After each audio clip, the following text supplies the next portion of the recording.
नमस्कार दोस्तों, मैं असिस्टेंट प्रोफेसर सूर्यांश स्वागत करता हूं आपका अपने चैनल हिंदी विद प्रोफेसर पे। आज ईएमआरएस टीजीटी टायर 2 हिंदी का प्रश्न पत्र हम लोग चर्चा करेंगे और सभी जो उत्तर बताऊंगा वह प्रमाणिक उत्तर है, क्योंकि कुछ मैं देख रहा था कि यूट्यूब पे इसका जो पेपर सॉल्व कराया गया है वह बहुत ही काफ़ी उसमें गलत उत्तर बताए हैं।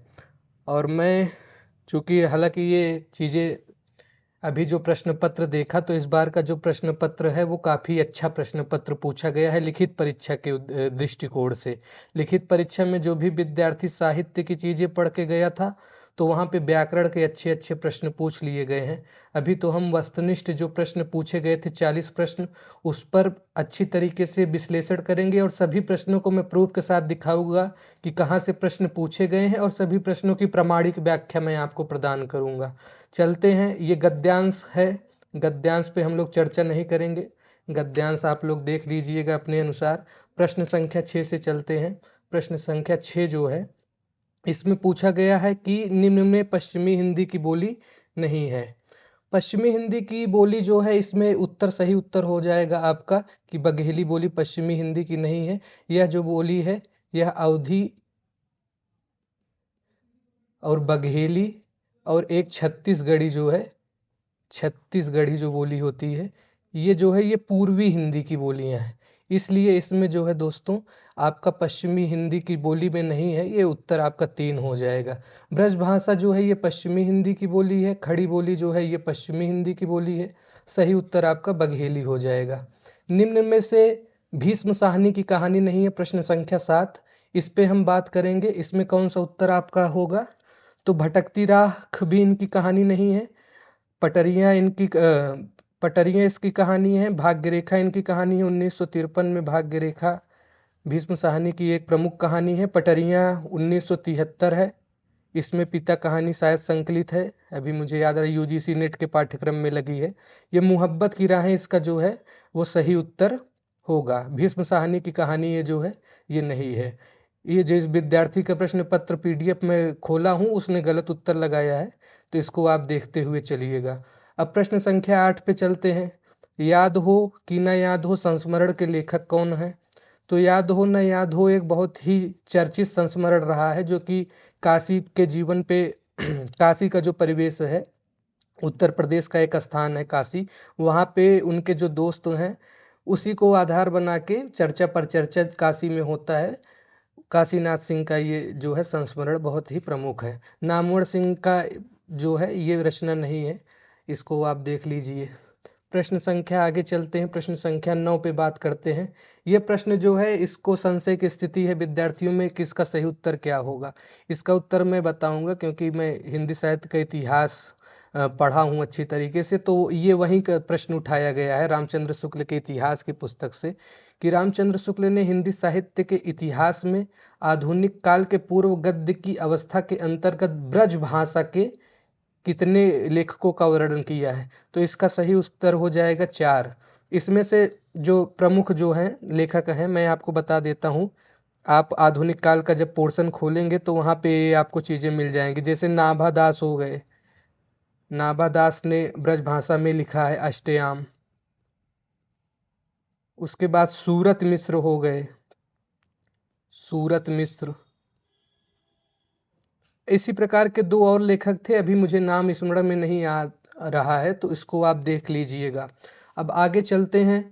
प्रश्न संख्या 10 बहुत ही चर्चित है और बहुत ही परीक्षाओं में पूछा जा चुका है। ये जो है ये आपके पीजीटी परीक्षा में 2000 जो हुई थी इससे पहले वाली उसमें पूछा गया है और साथ ही साथ नेट की परीक्षा का ये फेमस क्वेश्चन है।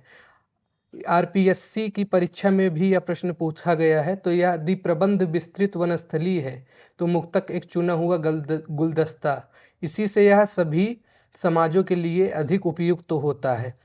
प्रस्तुत मत रामचंद्र शुक्ल ने किस कवि के संदर्भ में व्यक्त किया है? देखिए इन्होंने जो है उत्तर गलत लगाया है, इसका सही उत्तर हो जाएगा बिहारी। बिहारी के संदर्भ में ये कथन रामचंद्र शुक्ल के किताब में आपको हिंदी साहित्य के इतिहास में मिल जाएगा। स्रोत में बताता चलता रहा हूँ।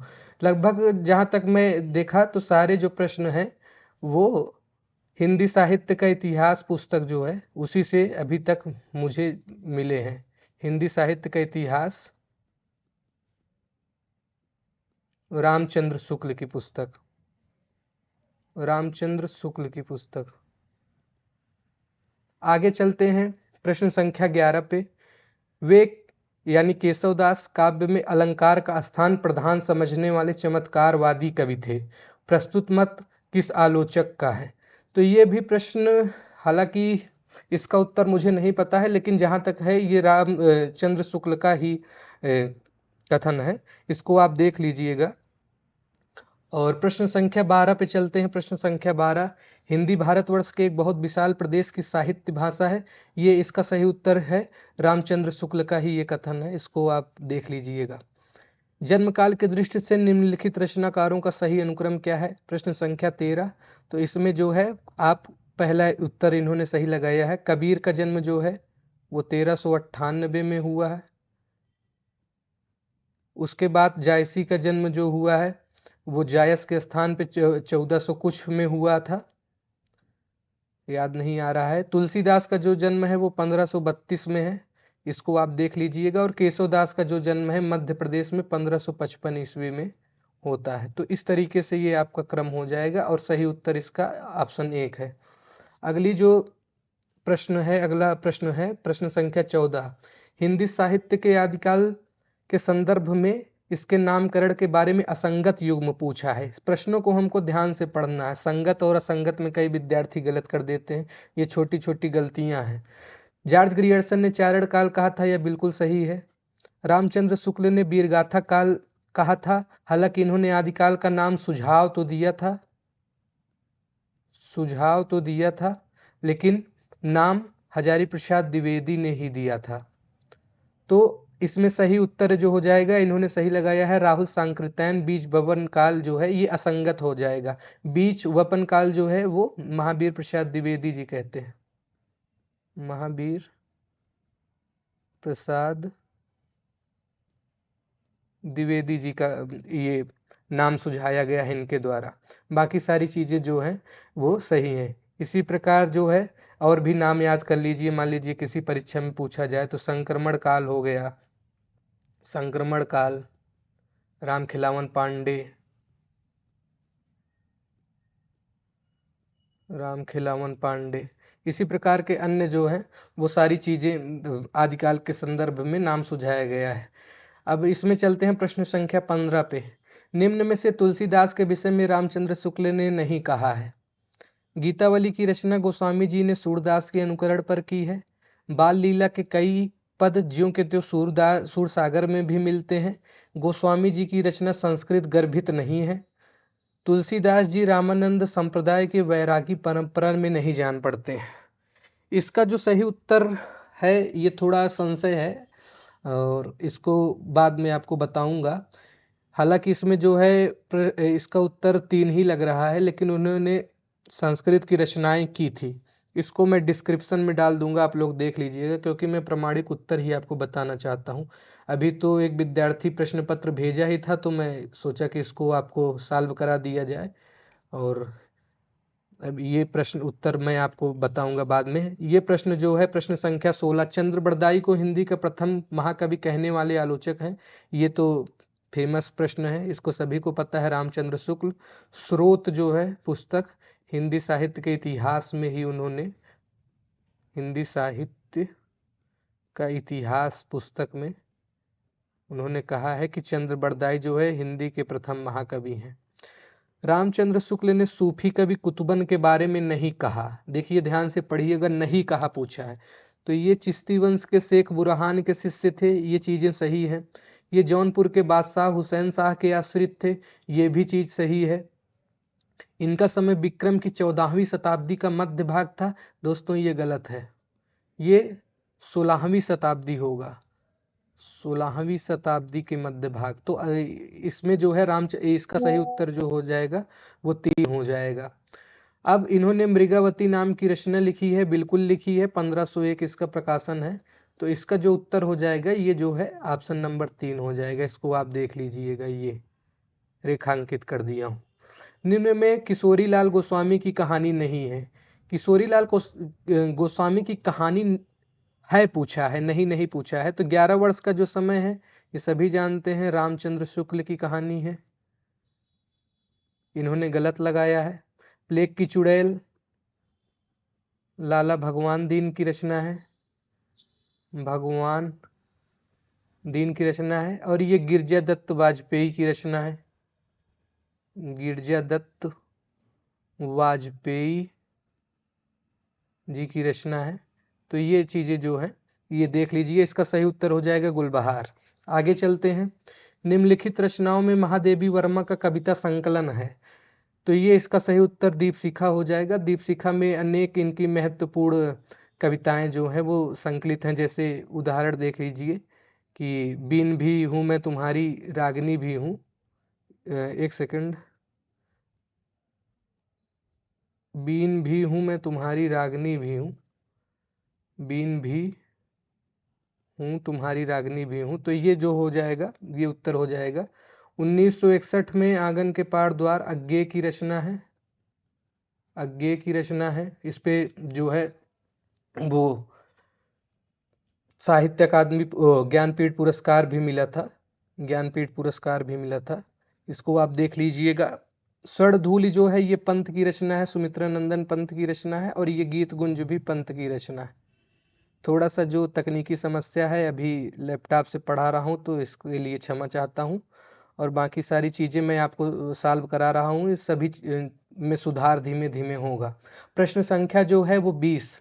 जयशंकर प्रसाद का नाटक नहीं है, इसमें पूछा है। तो जयशंकर प्रसाद का जो नाटक है इसमें राज्यश्री है 1915 ईस्वी में। इरावती इनका जो है अपूर्ण नाटक है, नाटक है, यह भी अपूर्ण है, अपूर्ण नाटक है। तो ये भी हो जाएगा। अजातशत्रु 1922 ईस्वी में, ये भी इनका नाटक है। यहाँ पे बहुत ही बारीक से अंतर किया गया है, चंद्रगुप्त मौर्य नहीं, चंद्रगुप्त नाटक है जो कि 1928 ईस्वी में है, 1928 ईस्वी में चंद्रगुप्त। तो ये सारी चीजें हो गई। इसी प्रकार ध्रुव स्वामिनी उनका 1933 में प्रमुख नाटक है। इरावती जो हो गया ये अपूर्ण नाटक है, इस पे बात कर लिया। आगे चलते हैं प्रश्न संख्या 21 पर। आलोचना की कृतियों और आलोचकों के युग्मों में असंगत युग्म है। परंपरा का मूल्यांकन रामविलास शर्मा, साहित्यानुशीलन शिवदान सिंह चौहान, नए साहित्य का सौंदर्य शास्त्र मुक्तिबोध, अधूरे साक्षात्कार अशोक वाजपेयी। तो इसमें जो है असंगत युग्म पूछा है, ध्यान से पढ़ना है। तो अधूरे साक्षात्कार नेमिचंद्र जैन की रचना है, नेमिचंद्र जैन की रचना है, अशोक वाजपेयी की रचना नहीं है। अशोक वाजपेयी की कुछ महत्वपूर्ण रचनाओं जैसे शहर अब भी संभावना में, शहर अब भी संभावना में, इस तरीके की इनकी रचना है, इसको आप देख लीजिएगा। नेमचंद्र जैन, इसका जो है ऑप्शन नंबर 4 हो जाएगा। प्रश्न संख्या 22 पर चलते हैं। शक्ति के विद्युत कण जो व्यस्त विकल बिखरे हैं, जो निरुपाय समन्वय उसका करे समस्त विजयनी मानवता हो जाए। प्रस्तुत कविता जयशंकर प्रसाद की किस पुस्तक में है? तो यह उत्तर सही हो जाएगा कामायनी 1935 की रचना है, जिसमें जहाँ पे है श्रद्धा जो है वह मनु को संबोधित करते हुए ये कथन कहती है कि जो शक्ति के विद्युत कण हैं, जो हमारे अंदर की सकारात्मक ऊर्जा है और हमारी जो पूर्णता है, उसमें जो है असमंजस की स्थिति बनी हुई है, क्योंकि ज्ञान इच्छा एवं क्रिया के सामंजस्य न होने के कारण जो है वो व्यक्ति भटकाव की स्थिति में रहता है। और जो भी हमारे अंदर की ऊर्जा है, शक्ति के जो भी विद्युत कण हैं जो व्यस्त हो चुके हैं, विकल हो चुके हैं और पूरी तरीके से बिखर चुके हैं, उसका यदि हम लोग सही तरीके से समन्वय कर लेते हैं तो विजयनी मानवता हो जाए, तो मानवता जो है वो प्राप्त हो जाएगी। ये कामायनी रचना है। आंसू जो रचना है ये जयशंकर प्रसाद की ही रचना है 1925 ईस्वी में। इस करुणा कलित हृदय में अब बिकल रागनी बजती, क्यों हाहाकार स्वरों में अब वेदना असीम गरजती। झंझा झकोर गर्जन था, बढ़ती थी नीरद माला, पाकर इस शून्य हृदय को सबने यहाँ घेरा डाला। तो ये आंसू रचना जो है इनकी है जयशंकर प्रसाद की। झरना 1918 ईस्वी में जयशंकर प्रसाद की है। लहर जो इनकी रचना है 1933 ईस्वी में है। तो इसका सही उत्तर ऑप्शन नंबर 2 हो जाएगा। प्रश्न संख्या 23 पे, हिंदी साहित्य के इतिहास के भक्तिकाल को सूफी युग और भक्ति युग दो भागों में विभाजित करने वाली लेखक हैं। हालांकि इस प्रश्न का उत्तर जो है वो थोड़ा बहुत असमंजस है, लेकिन इसका सही उत्तर जहाँ तक है वो रमाशंकर शुक्ल रसाल है। तो ये चीज़ें आप देख लीजिएगा। प्रश्न संख्या 24 पर चलते हैं। निम्नलिखित आत्मकथाओं और आत्मकथा लेखकों के युग्मों में असंगत युग्म पूछा है। मुर्दहिया जो है वो तुलसी राम की दलित आत्मकथा है, बिल्कुल सही बात है, 2010 ईस्वी में आई। दलितों के अत्याचार जो उन पर हो रहा था उसमें उसको कहानी बना के एक मार्मिक तरीके से तुलसी राम ने इसको उतारा है और 2 भागों में है। जूठन जो है वो ओम प्रकाश वाल्मीकि की रचना है, 2 भागों में है, 1997 के करीब आई थी। अपनी धरती अपने लोग ये भी रामविलास शर्मा की रचना है। यादों का चिराग जो है ये मनु नाम के एक लेखक थे, उनकी रचना है। तो ऑप्शन नंबर 4 इसका हो जाएगा। भारतीय संविधान के किस अनुच्छेद में हिंदी को संघ की राजभाषा घोषित किया गया है? तो इसका तो सभी लोगों को पता रहता है, मूलतः ये जो प्रश्न है अनुच्छेद 343। किसी भी किताब में स्रोत मैं बताता चल रहा हूँ, स्रोत जो है इसका स्रोत ये है भाषा विज्ञान की पुस्तक, देख लीजिए, मीरा दीक्षित की पुस्तक हो गई या किसी भी वन लाइनर पुस्तक में इसको आप देख सकते हैं।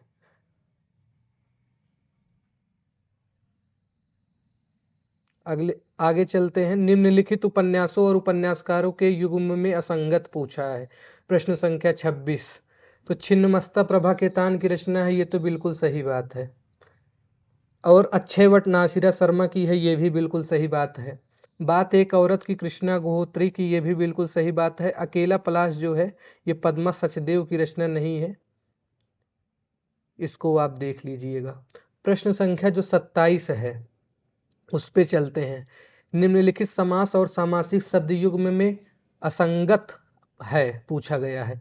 तो तत्पुरुष समास जो है, पहला ऑप्शन ध्यानमग्न, दूसरा कर्मधारय समास गजानन, तीसरा बहुब्रीहि समास गिरधर, चौथा अव्ययी भाव समास आजन्म। तो तत्पुरुष समास हम लोग जानते हैं कि जिसमें उत्तर पद प्रधान होता है, तो ये जो है इसका सही उत्तर हो जाएगा ध्यानमग्न। दूसरा जो है कर्मधारय समास, यही इसका असंगत युग्म है, क्योंकि कर्मधारय समास में गजानन नहीं हो जाएगा। गजानन अगर आप देखें तो ये बहुव्रीहि समास में चला जाता है, बहुव्रीहि समास में, तो इसको आप देख लीजिएगा। और अव्ययी भाव समास जो है इसमें जो है पूर्व पद प्रधान रहता है, पूर्व पद प्रधान रहता है और उत्तर पद गौड़ रहता है, उत्तर पद गौड़ रहता है। जैसे आजन्म हो गया, जैसे उदाहरण दिया ही गया है, या फिर जो भी और भी महत्वपूर्ण उदाहरण है, यथाशक्ति हो गया, यथाशक्ति हो गया, भरपेट हो गया, ये सभी महत्वपूर्ण उदाहरण जो है अव्ययी भाव के हैं। तो इसका सही उत्तर जो है वो ऑप्शन नंबर 2 हो जाएगा। ये निर्गुण कौन देश को वासी सूरदास की प्रस्तुत काव्य पंक्ति में किससे निर्गुण के बारे में पूछ रहा है? गोपियां कृष्ण से, कृष्ण गोपियों से, तीसरा गोपियां उद्धव से, चौथा उद्धव गोपियों से। तो ये जो है ये सूरदास का भ्रमर गीत जो है इसमें गोपियां जो है वो उद्धव से संवाद करती हैं कि निर्गुण कौन देश को वासी कैसो रंग रेस। ये जो है इनकी पंक्ति है, इसको आप देख लीजिएगा। इसमें ऑप्शन नंबर 3 जो है वो सही हो जाएगा। गोपियां उद्धव से प्रश्न करती हैं। प्रश्न संख्या 29 कि निम्नलिखित में व्यंजन संधि वाला शब्द नहीं है। पहला परिच्छेद, दूसरा खडानन, तीसरा मनस्ताप, चौथा उच्चारण। तो इसमें जो सही उत्तर हो जाएगा इसका प्रश्न का ये ऑप्शन नंबर 3 हो जाएगा। अन्वेषक नाटक के रचयिता कौन है? अन्वेषक जो नाटक है दोस्तों वो प्रताप सहगल का एक प्रमुख नाटक है, जो कि वैज्ञानिक चेतना और सत्य की खोज, प्रगतिशील विचारों एवं रूढ़वादी जो विचार होते हैं उनके मध्य जो है टकराहट की स्थिति इस नाटक में देखने को मिलती है प्रताप सहगल के। और आर्यभट्ट के जीवन के इर्द गिर्द यह नाटक घूमता रहता है, उसी को कथा बनाया गया है। और मुख्यतः वैज्ञानिक और अन्वेषण खोज कितना महत्वपूर्ण है उसी को आधार बनाया गया है। बहुत ही महत्वपूर्ण नाटक है। आगे चलते हैं प्रश्न संख्या 31 पर। निम्नलिखित में सूर्यकांत त्रिपाठी निराला की रचना है। तो इसमें जो निराला की रचना है वो रचना पूछा है कि कौन सी इनकी रचना है। तो शिल्पी जो है ये तो सुमित्रा नंदन पंत की रचना हो गई। सुमित्रा नंदन पंत की रचना हो गई। सुमित्रा नंदन पंत की रचना हो गई। उत्तरा भी जो है ये उन्हीं की रचना हो गई, पंत की।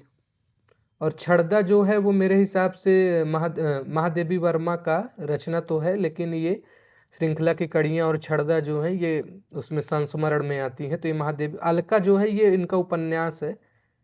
तो ये साक्षात्कार में भी हमसे पूछा गया था, जैसे कुल्ली भाट अलका, तो ये निराला की ही रचना है।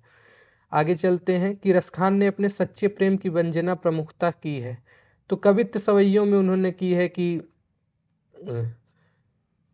अपने प्रेम की व्यंजना जो है उस कवित्व सवैयों में ही की है। आगे चलते हैं प्रश्न संख्या 33 पर। निम्नलिखित पर्यायवाची शब्द समूह में असंगत पूछा है। तो इन्होंने गलत लगाया है। देखिए इसमें वारिद जो है यहाँ पे ये जो है असंगत पूछा है, तो वारिद जो है ये नहीं होगा। वारिद बादल का पर्यायवाची होता है। किसका होता है? बादल का पर्याय। बाकी सब सही है। गंगा का भागीरथ, मंदाकिनी, त्रिपतगा, सुरसरिता ये तो होता ही है। चंद्र का शशि, राकेश, निशाकर, सोम ये तो होता ही है। कामदेव का भी हम लोग पढ़ते आए हैं, अनंग, मनोभाव, मनसिज, मनमथ, इसमें सब कुछ सही है। वारिद जो है वो बादल का है। आगे चलते हैं प्रश्न संख्या 34 पर। आंखों देखा पाकिस्तान जो है वो विभाजन की त्रासदी को आधार बनाया गया है। विभाजन की त्रासदी पर आधारित कहानी है, एक करुण कहानी है। करुण कहानी उसमें दिखाया गया है कि इस प्रकार विस्थापन का दर्द जो है वह आम जनता ही झेलती है। आम जनता ही झेलती है। तो 2005 में आया था और कमलेश्वर की रचना है। प्रश्न संख्या 34 का उत्तर हो जाएगा 2। निम्न में से कंठ से उच्चरित होने वाला वर्ण नहीं है। तो कंठ में हम जानते हैं कि का होगा, खा होगा, गा होगा, ढा नहीं होगा। तो इसका जो है वो आपका सही उत्तर हो जाएगा। आप 4 नंबर का ऑप्शन। ये सभी जो मुख्यतः बेसिक प्रश्न है, किसी भी स्रोत में अगर पूछ रहे हैं आप तो दृष्टि की गाइड पुस्तक में मिल जाएगा। दृष्टि की गाइड, वहीं सबसे ये सब प्रश्न बने हैं, वहां से देख लीजिएगा। विलोमार्थी शब्दों की दृष्टि से असंगत युग्म है अतरंग, बहिरंग, अल्पज्ञ, बहुज्ञ, अनुराग, विराग। चौथा ऑप्शन अस्त व्यस्त। तो इसमें अतरंग का बहिरंग होता ही है, पता ही है। अल्पज्ञ का बहुज्ञ होता है, पता है।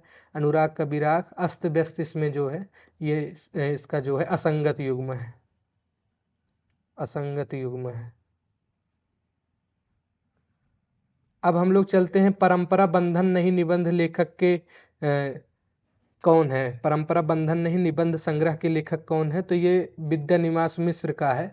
और चितवन की छाह इनका 1953 में, हल्दी दूब 1955 में, इसी प्रकार का तुम चंदन हम पानी, मेरे राम का मुकुट भीग रहा 1974 में। और परंपरा बंधन नहीं ये भी शायद 1976 ईस्वी में है। मैंने सिल पहुंचाई 1966 ईस्वी में है। और अंगद की नियति जो है 1984 ईस्वी में है। तो ये इनके महत्वपूर्ण जो है ये निबंध संग्रह है। और ये नेट की परीक्षाओं में भी संकलित थे, तो अभी मुझे याद आ रहे हैं। तो ये चीजें हो गई। रीतकाल को श्रृंगाल काल नाम देने वाले आलोचक हैं। जॉर्ज ग्रियर्सन दिया है, हजारी प्रसाद द्विवेदी दिया है, विश्वनाथ प्रसाद मिश्र दिया है और राम कुमार वर्मा दिया है।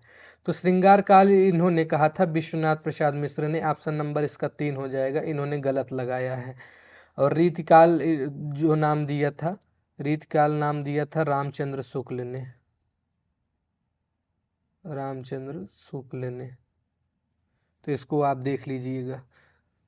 निम्नलिखित में अविकारी शब्द नहीं है, अर्थात किसी प्रकार का विकार नहीं उत्पन्न होता है। तो इसमें जो है ऑप्शन नंबर 4 सही हो जाएगा। निम्नलिखित अंतिम प्रश्न पे आ गए। निम्नलिखित कवियों में भक्तिकाल की ज्ञानाश्रयी काव्यधारा का कवि नहीं है। तो ज्ञानाश्रयी हम लोग जानते ही हैं, रैदास जो है वो प्रमुख कवि हैं। धर्मदास जो है वो भी प्रमुख कवि हैं, जिन्होंने कबीर की रचनाओं, काफ़ी रचनाओं को जो है वो प्रकाशित किया। इसमें थोड़ा संशय है कि सुंदरदास होगा कि हरिदास होगा, तो इन्होंने तो सुंदरदास लगाया है, तो जहाँ तक मुझे लग रहा है कि सही उत्तर इसका हरिदास हो सकता है।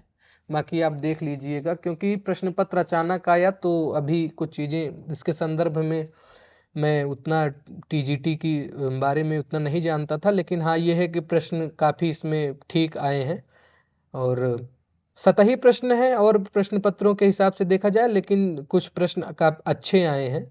और व्याकरण तो जैसे मान लीजिए उतना मैं व्याकरण से संबंधित नहीं रहा हूँ, तब भी जो मैंने बताए हैं यदि उसमें किसी भी प्रकार की गलती हो तो उसके लिए क्षमा प्रार्थी हूँ। बाकी तो लगभग 40 प्रश्न हो गए। अब लिखित परीक्षा से चूंकि मैं भी गुजरा हूँ, तो लिखित परीक्षा में मैंने प्रश्नों को देखा है, इसमें किस प्रकार से प्रश्न पूछे गए हैं। तो जैसे हम लोगों का सहायक आचार्य की जो परीक्षा है उसमें तो काफ़ी लंबे लंबे उत्तर लिखने रहते हैं, लेकिन इसमें तो साफ साफ लिख दिया गया है कि अधिकतम एक एक पंक्ति में आपको उत्तर देना है। जैसे निर्गुण कौन देश को वासी पद में किस बात पर बल दिया गया है, तो इसको एक ही पंक्ति में लिखना है। तो ये आपके विवेक और मौलिकता के ऊपर काम देगा। आपने पढ़ा होगा तो आप सही तरीके से लिख लेंगे। और इसमें जो भी प्रश्न है इसको भी मैं कल सॉल्व करवा दूंगा, एक एक प्रश्न मैं प्रश्न दिखा दे रहा हूँ क्या क्या पूछा गया है। आगे चलते हैं। दो दो अनेकार्थी शब्द है, सब वन लाइनर जो है आपको देना था उत्तर। बीसल देव रासो के जैसे रचयिता हैं, नरपति नाल हैं, इसको अधिकतम एक वाक्य में लिखना था, आप लिख दीजिए नरपति नाल जो है। परमाल रासो के रचयिता कौन है? जगनिक हैं, जगनिक परमाल रासो।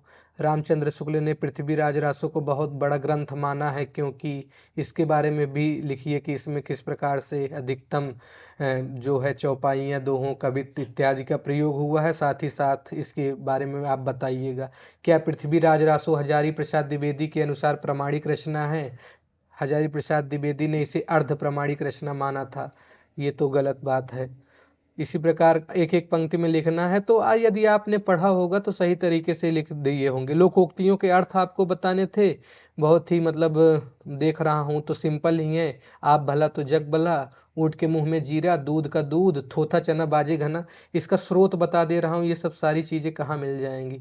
प्रामाणिक सूत्र कामता प्रसाद गुरु, कामता प्रसाद गुरु का हिंदी व्याकरण जिन्होंने नहीं पढ़ा है वहाँ पे ये सब सारे जो हैं आपको उदाहरण मिल जाएंगे। और वहीं से लगभग प्रश्न जो है वो पूछे ही जाते रहे हैं। और आदित्य पब्लिकेशन की पुस्तक आती है, वहाँ पे जो है वहाँ भी ये आपको मिल जाएगा। मुहावरों के अर्थ बताइए। छाती पर मूंग दलना आपका जो है ये प्रसिद्ध मुहावरा है, धरती पर पाँव न रखना। इस सबको तो आप लोगों ने कर ही लिया होगा। इन सभी प्रश्नों के उत्तर दीजिए कि चरण कमल बंदो हरिराई में कौन सा अलंकार है। इसको सब तो मेरे हिसाब से बहुत ही ठीक ठाक प्रश्न है, इसको तो आप लोग कर लिए होंगे। अच्छा, मैंने शायद पीजीटी का पेपर देख लिया था, ये जो है टीजीटी का है, इसमें तो उसी हिसाब से प्रश्न है। रूढ़ शब्द किसे कहा जाता है, विकारी शब्द किसे कहा जाता है, इस सबको तो आप लोग अच्छी तरीके से कर लिए होंगे। और निश्चयवाचक सर्वनाम, अनिश्चयवाचक सर्वनाम, इसको सब भी आप लोगों ने बहुत ही अच्छी तरीके से किया होगा। कुछ प्रश्नों के उत्तर इसमें संशय की स्थिति में है, डिस्क्रिप्शन में उसके उत्तर डाल दिए जाएंगे। बाकी मैंने जो भी बताया है वो प्रमाणिक पुस्तकों से ही बताया है उसके उत्तर। बहुत बहुत धन्यवाद। ये इसी प्रकार के अभी पीजीटी का पेपर सॉल्व कराऊंगा, उसके लिए आप चैनल को जुड़िए और सब्सक्राइब कीजिए। धन्यवाद।